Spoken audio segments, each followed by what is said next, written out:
Welcome everyone to the April 1st meeting of the Joint Facilities Advisory Committee.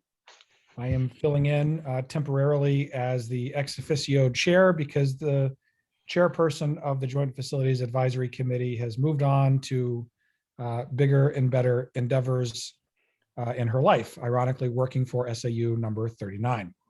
In my role as ex officio member, once we have a quorum of members, which it looks like we're getting close to that, I will go through the process of taking nominations for a new chair of the committee, and we will do that as our first order of business. Stephanie or Jeannie or Shannon, are we missing folks, or should we wait a few minutes, or are we ready to get started? We are missing a few folks. I know Brian Coogan is not here yet. I think he was planning to attend. Ellen said she couldn't make it tonight.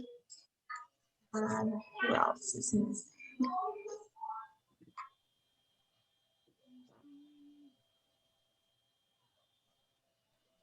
Other than that, I think we're almost just about all here. So Okay, very good. So what we'll do is I will accept any nominations from the floor for chair. There does not need to be a second for those nominations. I'll simply make a list and we'll go through the process of voting. For the first round, each person will get one vote and they can choose from any of the people on the list of potential nominees. And if there is a clear winner after the first round, I'll declare that person the chair and hand the meeting over. If there is a tie between two or more people, we'll have a secondary round of voting just between those who received the most amount of votes that were tied, and then we'll select a chair that way. So without objection from the committee to that process, I would like to accept any nominations for chair of the Joint Facilities Advisory Committee. Christine Grayson. Yes, I would like to nominate Shannon Gascoigne to be chair. Okay. Are there any other nominations for chair of the Joint Facilities Advisory Committee?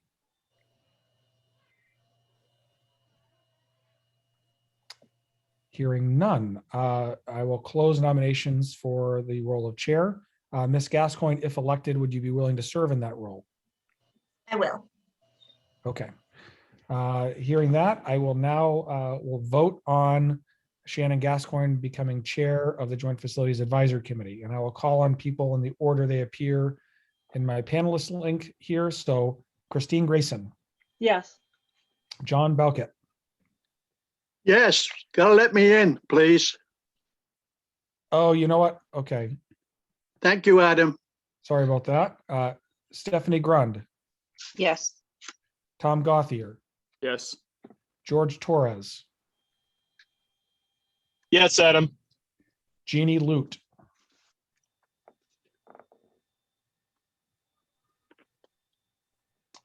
Yes. Pim Gronstra. Yes. And some of you got reordered on my screen, so I shouldn't have trusted the list. Did I miss anybody? Victoria Parisi. I knew I missed somebody. Yes. Very good. I will declare that the motion carries unanimously, and Shannon Gascoigne, you are now the chair of the Joint Facilities Advisory Committee, and I will turn the meeting over to you. Congratulations. Thank you, Adam. Thank you, everyone. And just to begin, I'd like to say thank you to Amy for all of her leadership throughout this process, and congratulations. We look forward to you remaining engaged in your new role. So you're not off the hook with this committee that easily, I think, and hope. So our first order of business tonight would be the approval of the March 18th meeting minutes. If I could get a motion. I'll make a motion to approve the March 18th minutes. Thank you, Tom. Are there any questions or discussions regarding the minutes? Okay. Great. Our first update tonight is a facility project committee update regarding some site and civil work upcoming at Wilkins. Adam or Roger, if one of you could provide that update. Happy to, unless Roger, you would like to. I don't want to cut you off. All right. We have engaged with Ty and Bond, who is a site and civil engineering firm located on the seacoast, who does a lot of school-related projects. They are ready to go to do the first phase of work that we need done prior to the bond vote. And they have agreed to do a number of tasks, but primarily giving us advice on our existing site plan and building plan to make sure it will work on that site, doing test pits and borings as needed to validate that the soils are appropriate for the school to be built upon, doing some wetland delineation to make sure we know where the wetlands are and what we need to do to mitigate any wetlands impact, if any, and to do preliminary traffic and just overall site planning work on our behalf. There's a few other things that they'll be doing, but in general, their work is to validate the plan that we have thus far and advise if we need to make any significant shifts as a result of the site itself. Typically, we get a lot of questions coming up through a bond vote about things like septic and traffic and bus loops and all of that. And an architect is not the one to really answer or validate the answers to those questions. And so Ty and Bond will do that on our behalf. This is similar to the work that LaValle Brenzinger has done, in that just because that preliminary work is done does not mean that they won't that there won't be an RFP and RFQ process to determine who the civil and site engineer will be for the big project. So in the same way that we're in the middle of an RFQ and P process for an architect, there will be a similar one for the site and civil engineering work. So this is a fixed price, fixed length contract with this company to do this preliminary work for us. And it should encompass everything we would need pre-bond vote to validate our site and be sure that we have a plan that will work for us.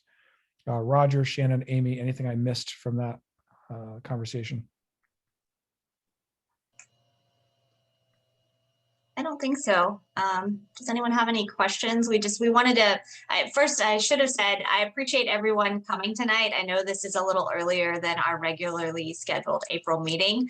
Now that things are moving a little quicker, not quicker, but we're just really starting to rock and roll in a lot of different areas. So from the facility project committee, we felt it was really important to bring this particular update to this group before that work commenced here shortly. So thank you for being here. And are there any questions regarding the update there?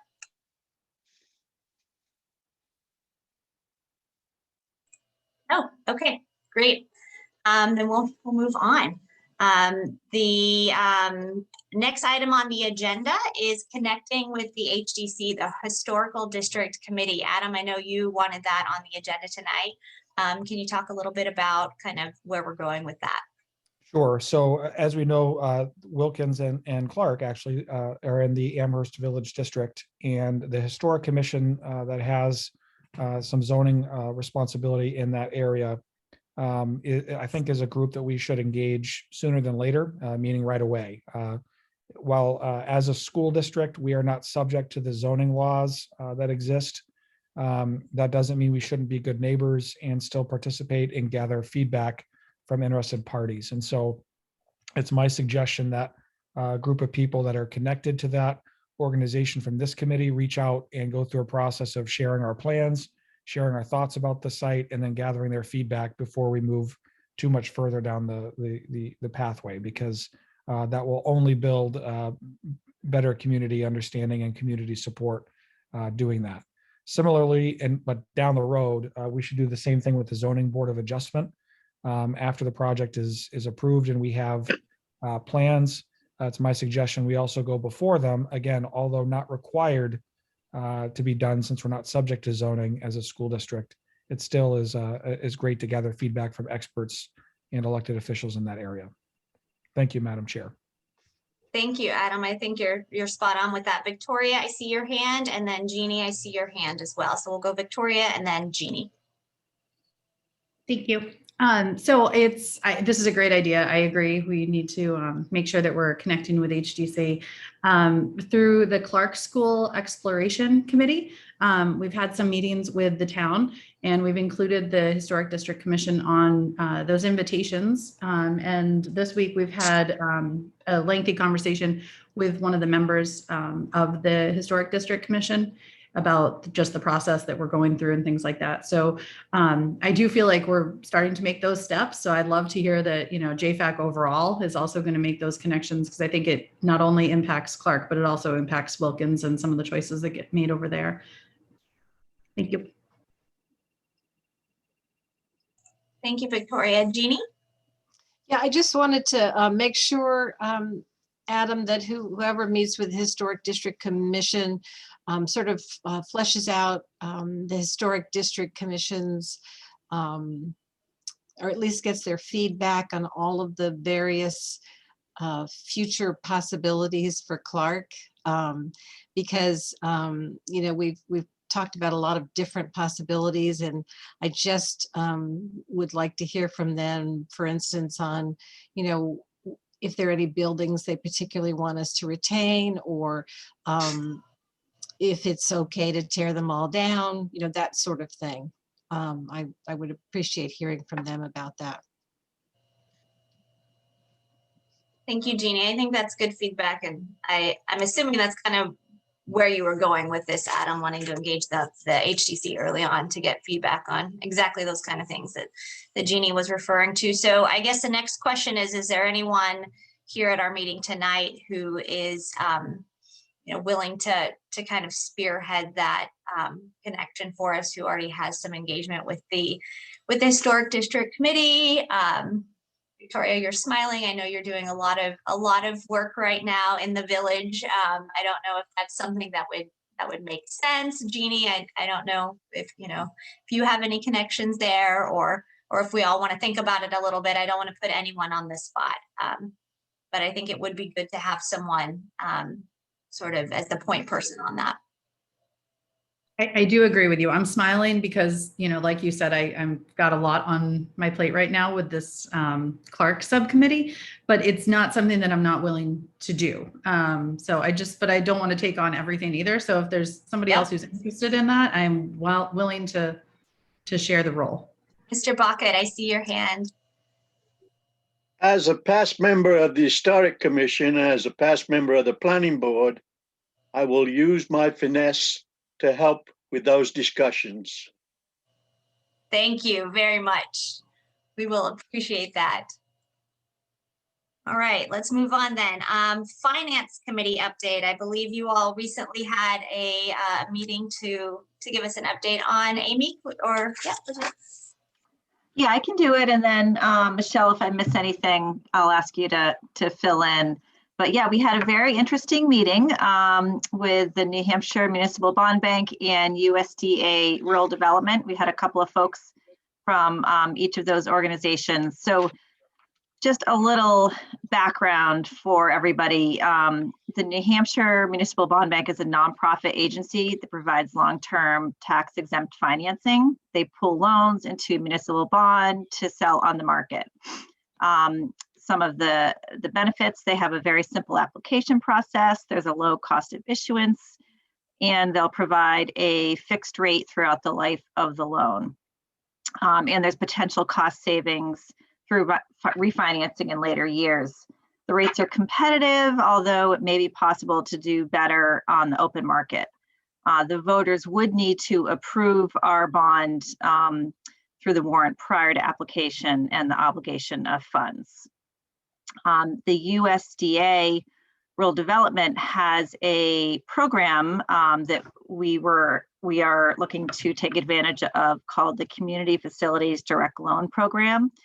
It's a federal program designed to assist communities implement rural and public infrastructure projects such as schools, public facilities, housing. So we obviously are eligible for this. So this program actually allows for the obligation of funds at a fixed rate, potentially prior to the approval of the bond, which is obviously a very attractive feature.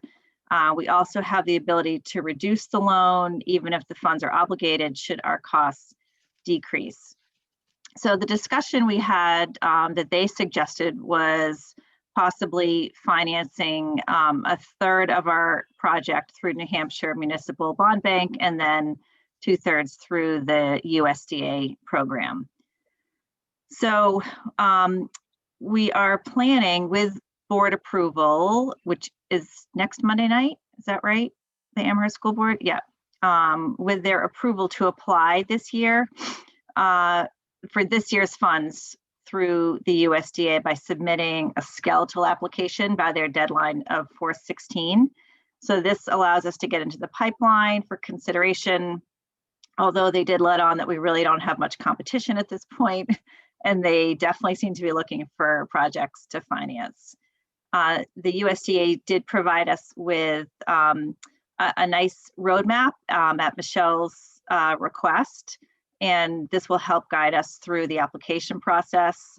They provide us a detailed loan guidance book and a guide to prepare the architectural feasibility report, as well as contact information from another school in Vermont that actually utilized their program. We do need to look into the financing requirements and do some pretty heavy due diligence so that we make sure we have an understanding of all the requirements that are associated with this program in terms of public bidding, architectural and construction oversight, as well as other things that we just might not be aware of. So the benefit clearly is, locking in a favorable rate for a large portion of the project, potentially prior to the vote, which would definitely go a long way with the voters. So we definitely have more work to do, but it's potentially a very positive opportunity. So I don't know if Michelle, you have any more to add, and Adam was at the meeting and some other folks, so please feel free to chime in.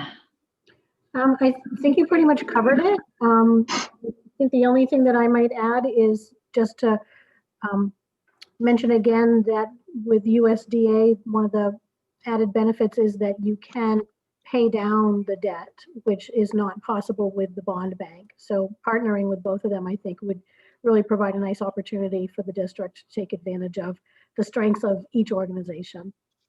Yeah, absolutely. Anything to add, Adam? Well, just that while I'm intrigued, I'm still very curious to understand the regulations that go along with that. They mentioned that they have their own architect and engineer on staff who review our plans, and that makes me aware of potential additional regulation. And so I just want to understand what those are. But the upside potential to lock in a bond rate before what is very likely to be future interest rate increases is probably a very lucrative opportunity for us. And so it's certainly worth exploring. Yeah, so next steps, the board is going to, they want the opportunity to vote, I believe, take a vote to approve us putting in an application, and then the SEU is looking to put together sort of a skeletal application. We don't need to have everything in by the 16th, but we do need to have some documentation and start the application process. Yeah, and So I can just those are- sorry, Amy, I didn't mean, I thought you were done there for a second. Yeah, I just no, want go to ahead. before Victoria goes, just to clarify our position. Josh and I were in on that meeting representing the school board and JFAC. And while it's a positive program, it seems, and there's a lot of benefits to it, we just didn't feel comfortable, nor did we think it was appropriate for us to say, yes, let's go apply. So that's why we want to bring it to the board, give them the briefing on it, and then have the entire board vote on it. We just didn't want to have it be Josh and I's decision to make that. So we will vote on it on Monday and talk about it then. Again, I don't see any, huge barriers to it. But as Adam said, I'd like to know the finer details and then, get the board's full opinion on it to go forward. Makes Great. sense. Any questions? I see Victoria's virtual hand first, and then I saw Jeannie's real hand. So We've got a pattern going on here, we Jeannie. do. So a question that I have, you mentioned that there's a school in Vermont who has used this. Are there a lot of other schools that have used this program, or is this relatively unused here in New England? Like what's the? Yeah, why that was the can you only, trust this way? right, that was the only one that, example that they provided to us, and they did give us contact information. So we certainly, if we go down this road, we would certainly be contacting them to get their feedback. But Michelle, are you aware of any other schools that have utilized this program? I'm not aware of other schools at this point, just that one. I would share though that they had expressed that their focus had not been school districts in the past, and their funding had been at a level that really didn't allow them to support school districts in the past either. So they have increased funding and are shifting their focus a little bit now to include school districts. So I think that this is a relatively new opportunity. Certainly the Tammy St. Gelais, from the executive director from New Hampshire Municipal Bond Bank, this was really the first exposure that she's had to them as a potential funder for bond issues for school projects. They did seem very excited and eager to work with us. We're pretty fantastic, right? Yeah. Big. Right, Jeannie, and then George, and then Stephanie. You really piqued my interest, Amy, when you mentioned the mission of the USDA group. It sounded like they would support the renovation or whatever, putting money into a community facility. Is that correct? Yeah, I mean, there's that definitely was one of the items that was listed in their literature that I was reading. So I think I know where you're going. Yes, I mean, should Clark become a community center of some kind, it would be useful to the town to have the ability to make those changes, make those renovations, long term over time, and not have it all be one enchilada. Yeah, community facilities was definitely listed as an opportunity. So yeah, good thought, Jeannie. Great, thanks. Yep. George, I see your hand up.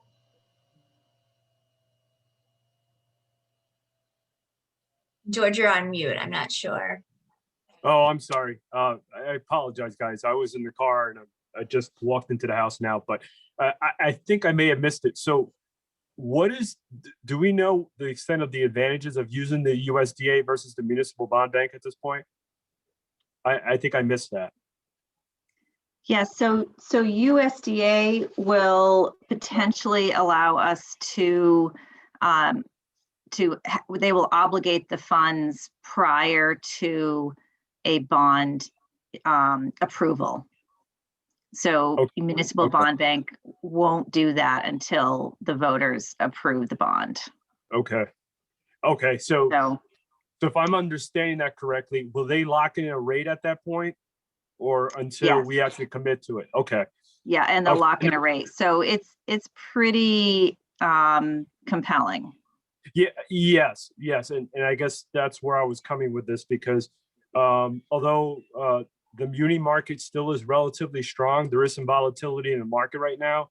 I mean, we just went to market with some bonds now, and we are starting to see an uptick in rates just because of the inflation fears right now with all the stimulus dollars being put out by the government right now. So I guess long story short, the sooner we can lock in a rate, the better off the taxpayers are going to be. So thank you. Yeah, thanks for that insight. Stephanie? Yeah, so with the USDA program, if you put forward an application, go through the process, lock in a rate, is that lock in for a certain period of time? What happens if the voters don't approve the building for 2-3 years? How's that work? Hang on. Do you remember, Adam? I do. So the lock is through next March when we go through bond voting. If voters don't approve it, it's possible we would lose that rate lock, but they sounded unsure themselves about whether they'd be able to keep it for another year. So it sounds to me like with many federal government programs, when the money is budgeted and then it gets allocated, that money doesn't go anywhere until it's actually spent or returned. And so the question would be how long it can sit there before it has to be returned and reallocated. So I think they're not sure, and because frankly they haven't had money to fund school projects like this for a long time. So I don't think they were sure either, and they didn't provide a clear answer. So easiest thing would be if we pass this darn thing next March. So let's just do that. Thanks. Like the way you're thinking there, Adam. All right. Any other questions regarding the Finance Committee update? Right. So it sounds like, potentially some great opportunities, but still a lot of research and due diligence and work to happen. So we'll look forward to future updates at our future meetings. I also see that we have Steve Barabee on the call, new to the committee. So welcome, Steve, to the group. Thank you. We're happy to have you here. We appreciate you volunteering your time and your expertise. I know that your committee that you are particularly interested in, the cost committee, I don't believe you all have had a meeting yet since you have joined. But we are so excited to have you as part of our group. So I just wanted to say hello and thanks for being here. Thank you. Yeah, I'm looking forward to it. I got on a little late because I thought the meeting, I got 2 invites, one's at 6:30, one's at 6 o'clock. So it was kind of weird. So okay, well, we'll make sure we get that all sorted out, and I'm sorry for that error. But you're just in time because Roger is next on the agenda to give an update on the cost committee. Great, sounds good. Thank you. Thanks for joining us, Steve. We appreciate it. So the cost committee, we don't have an update. We haven't met since the February 24th meeting. So we as a committee, we don't really have an update on costs because we haven't gone back through those numbers yet.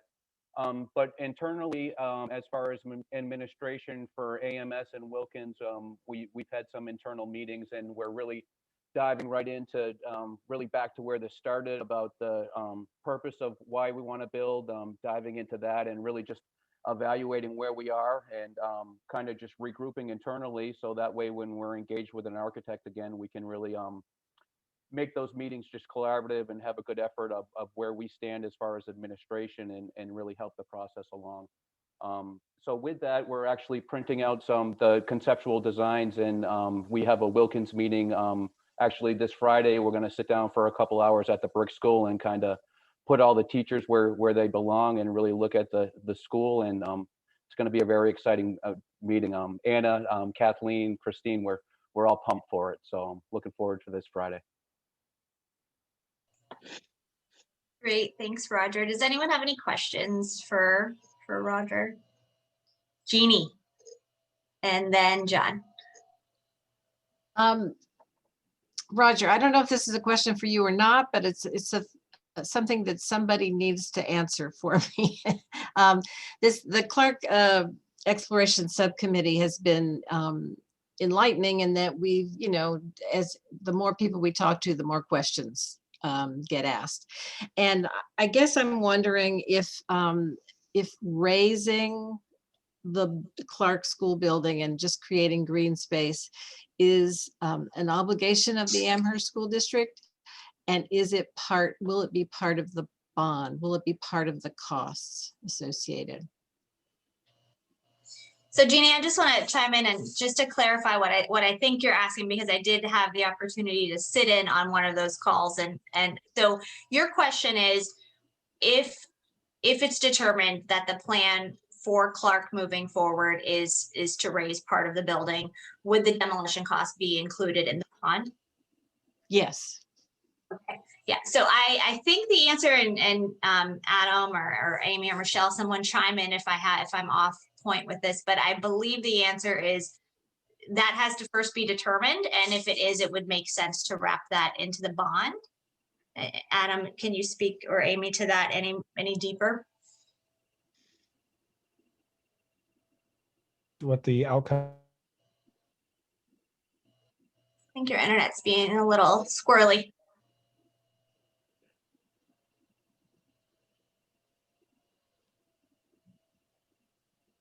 Okay, we may circle back to Adam for the rest of his color that he was going to provide to my answer. Yeah. Okay, Jeannie, does that give you enough of an answer at the moment? And then hopefully Adam will get his audio working and.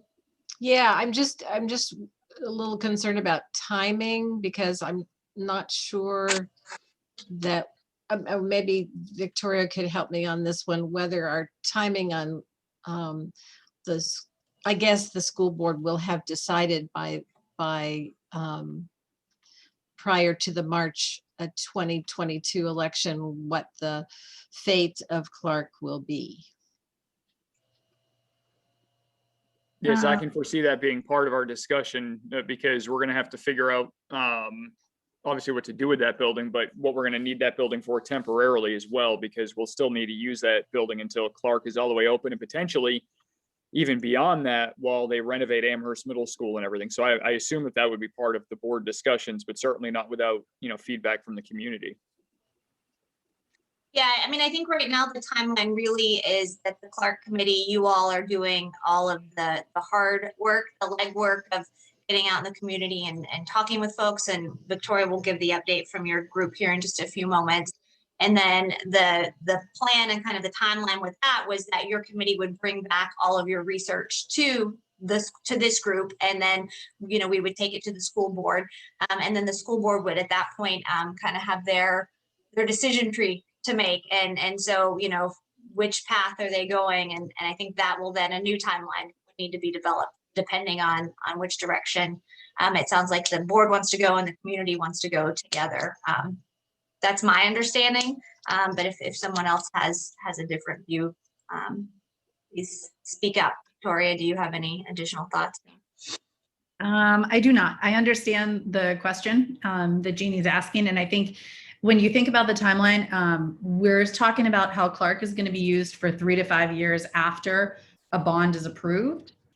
So if you're saying that you might not know how Clark is going to be used at that moment where the bond goes, then the question becomes, well, is that money going to be included in the bond, or at 3 years when you make your final decision, are you going to have to go back and ask for money? If, let's say, the final decision were to raise the building, then are you going to go back to the taxpayer and say, actually, we need some more money because we're going to do it this way? So I think that's where the timeline question comes in. And we've been asked what the role is of the school board and the school district in making final decisions and things like that. So the questions that have come out this week have been wonderful, but expect lots of questions from us, either behind the scenes or at these meetings in the future, because there are many coming out, and I'm sure that there's going to be many over the next month too.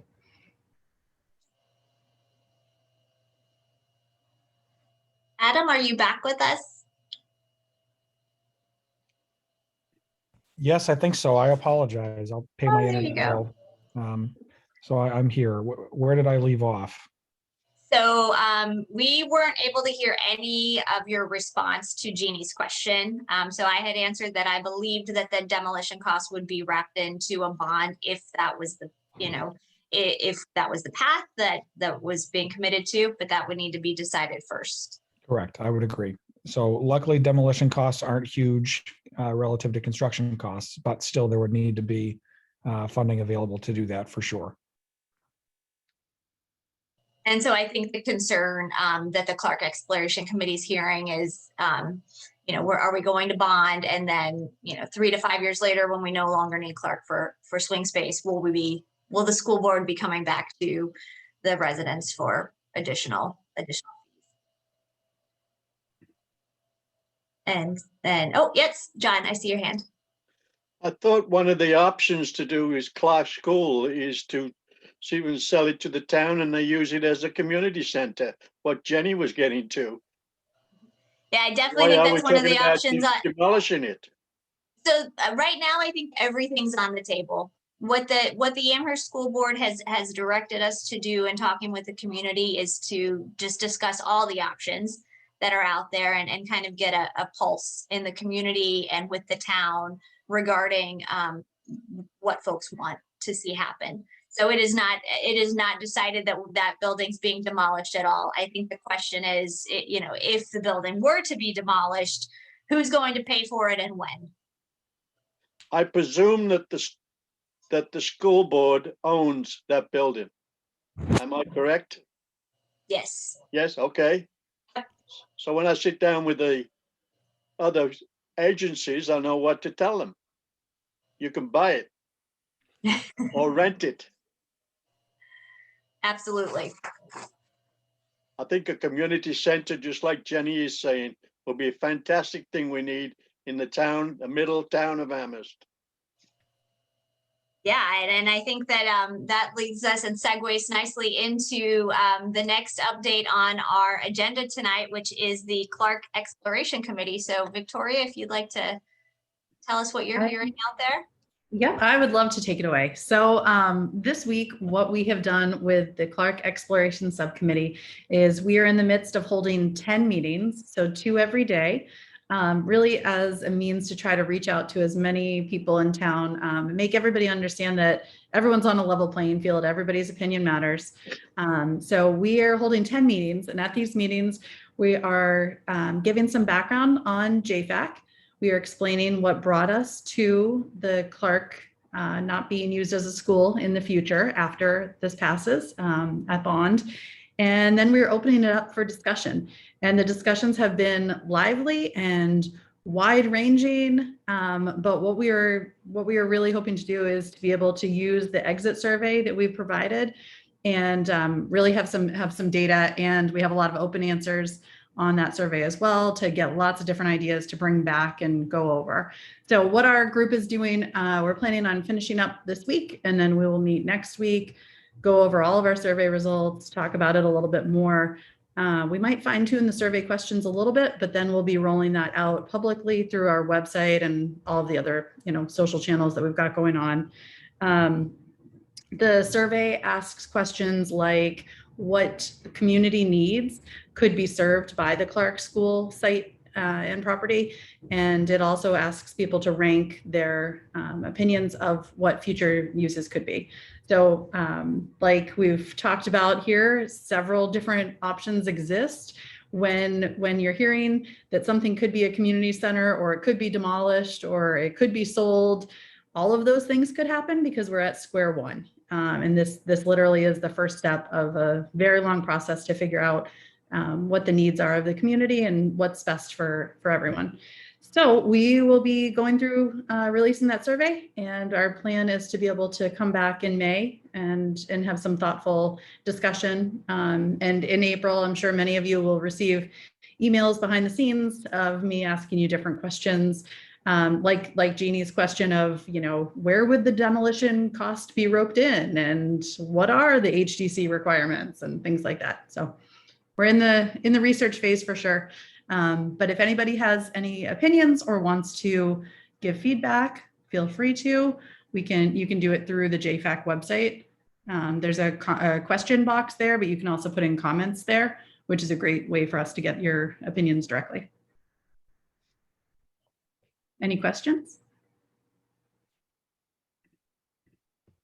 I have a question about, so how many folks have you met with this week? I know you've had a number of meetings, so how are they going? And you said that there's lively conversation. Can you just give us a flavor for some of the community groups that you've invited? Yes. So we have invited, I'll start where we've invited. So we've invited the Amherst PTA, Amherst PTSA, Amherst Junior Women's Club, Lions Club, Garden Club. We've reached out to independents, Democrats, Republicans, Friends of the Library. I'm trying to think of what other groups we've reached out to.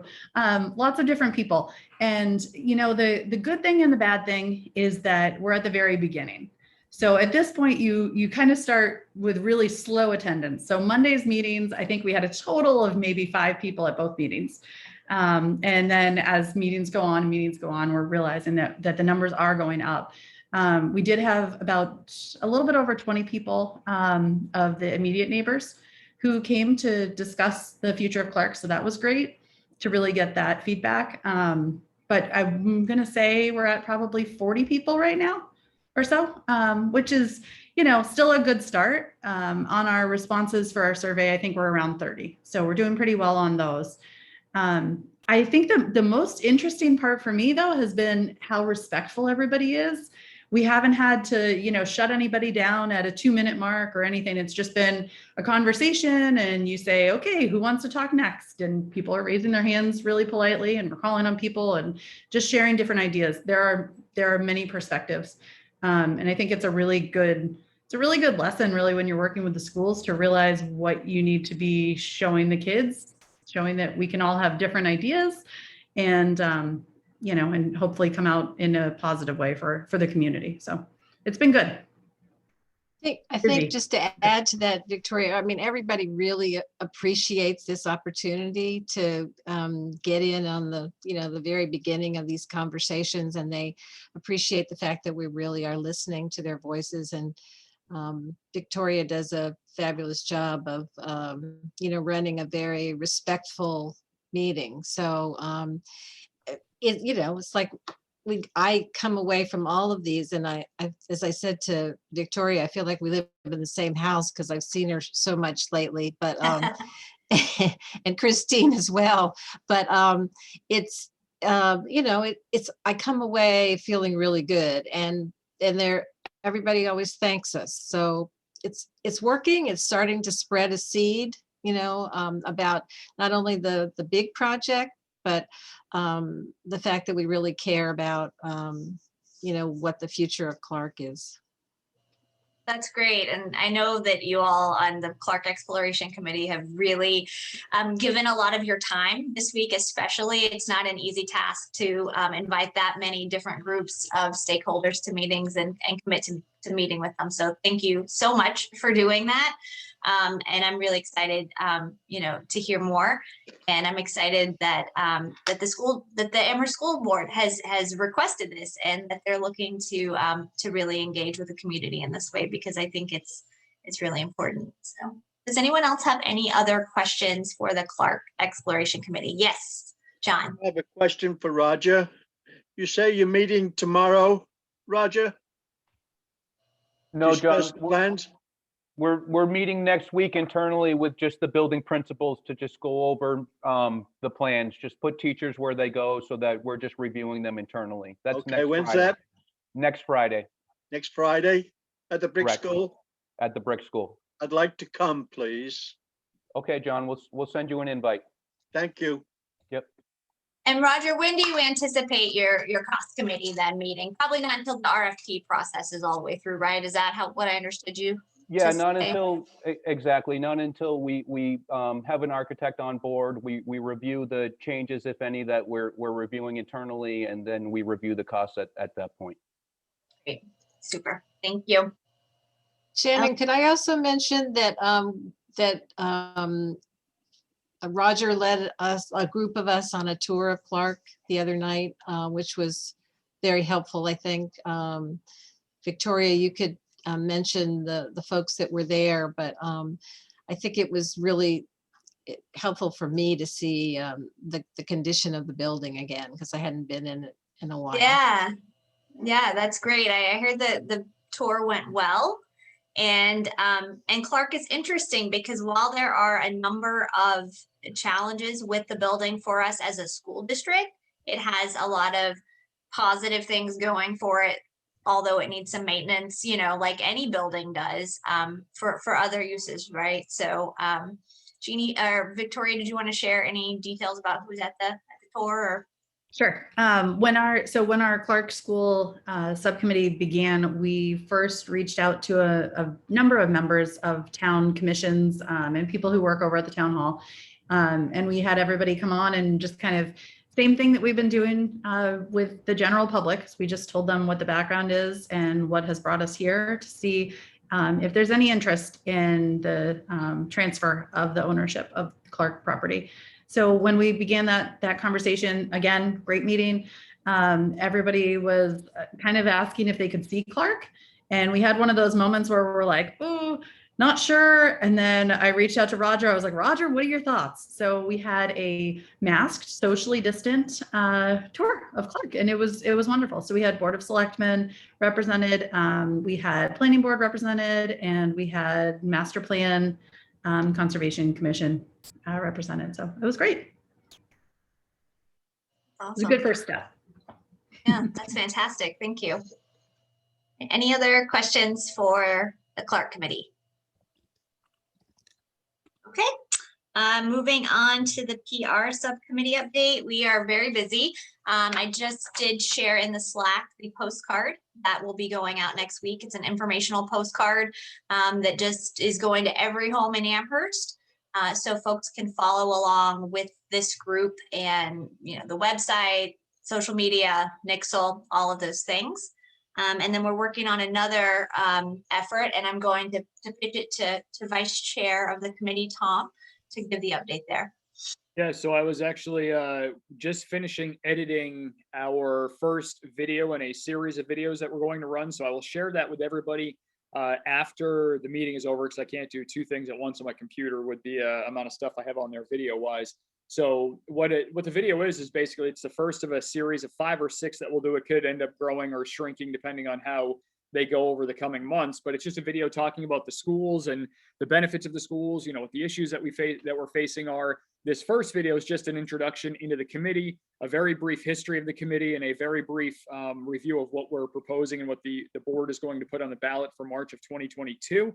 And so it's about 9 minutes long, I guess it is. So I'll send that out to everybody after, just so you get a chance to look at it and see what's coming.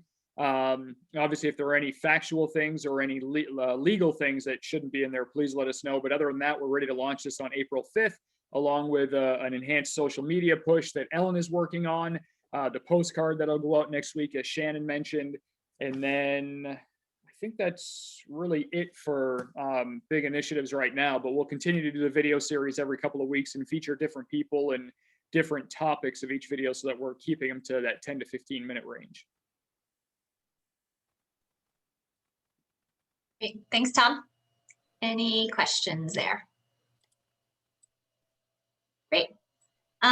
Okay, moving right along. Anything, I know we just recently met, anything from a board perspective, Pim or Tom, that you would like to share? From We've not Souhegan? met since our last JFAC. Yeah, right. Okay. And I don't think Souhegan has either. Stephanie, no, you guys haven't met, have you? Okay. How about 2.0? I know you were hoping for an additional member there. So is that call still out? We can still put that call out? No, Christine Grayson said that she wanted to join our group. Oh, awesome. Thank you, Christine. Yeah, she's going to have a high schooler next year. So there's an interest there. There you go. There you go. Great. Yes.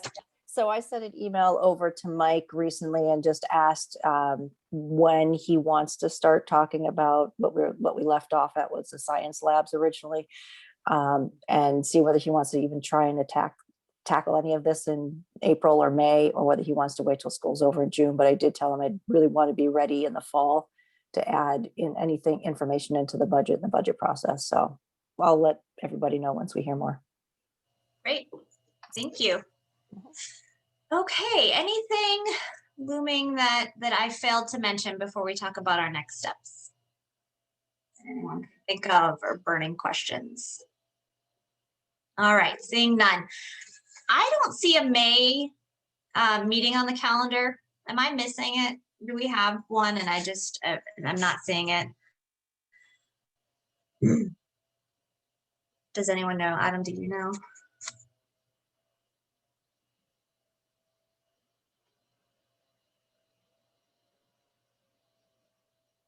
Yeah, I don't see one on my calendar. Okay. All right. So we'll get that on the calendar. Right now, it feels like April 15th is on the calendar. I don't know that there's, I know all of our subcommittees are regularly meeting and moving. So I'm feeling like we could probably wait for this bigger group until May.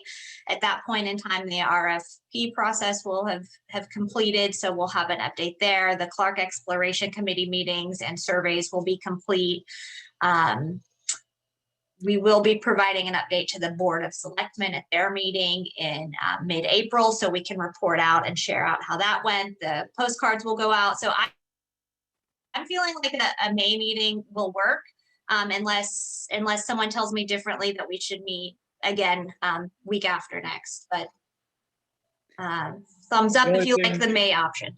Shannon, the only thing that will change or that will be different is when we vote on Monday about applying for the USDA program. So we can just certainly share that information in the Slack channel after if that goes through, but that'd be the only pressing thing. And then anything else that we had to share, new videos or whatever, we can just share through Slack or through email as well. Yeah, does that work for this group if we do that? So we'll get a Thursday, May date. We'll just kind of stick with the same thing that we've been doing.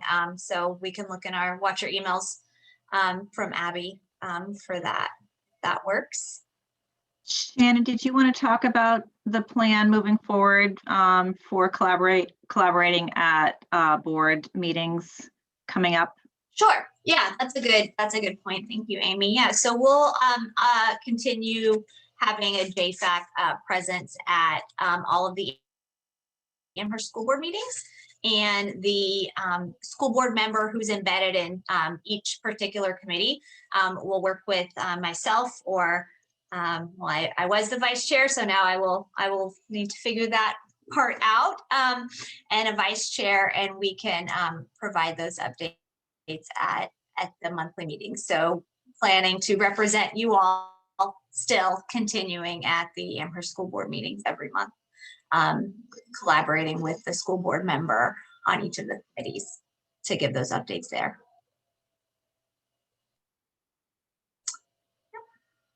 All right. Anything else before we adjourn? Oh, Mr. Barabee, I see your hand is up. Yeah. Yeah, I had a couple questions. So you mentioned, someone mentioned a Slack conversation thing. Is that something that I would get involved in, or to know what's going on with a few things? Yep.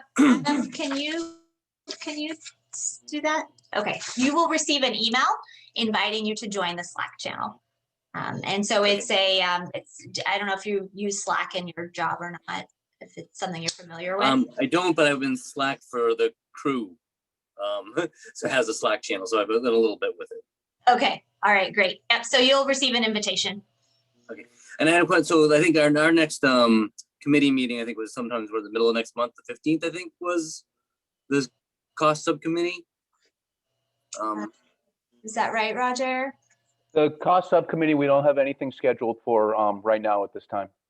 Okay. Yeah, I think the confusion is we did have another, this meeting was originally scheduled for April 15th. So we'll cancel that one. Okay. And then we mentioned we did a tour of the school as far as Clark went. And I know one of our questions is we're looking at renovating the middle school, and I have not had an in-depth view of that. And part of my expertise is I do building assessments for work in terms of, renovations and constructability and in general, mechanical, electrical upgrades for buildings.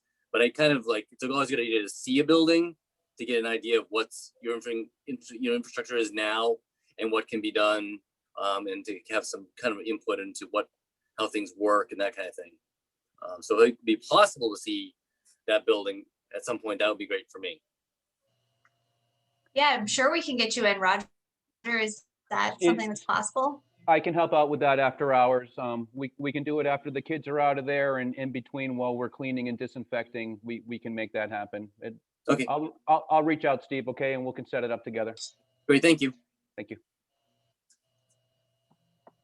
Right. Anyone else?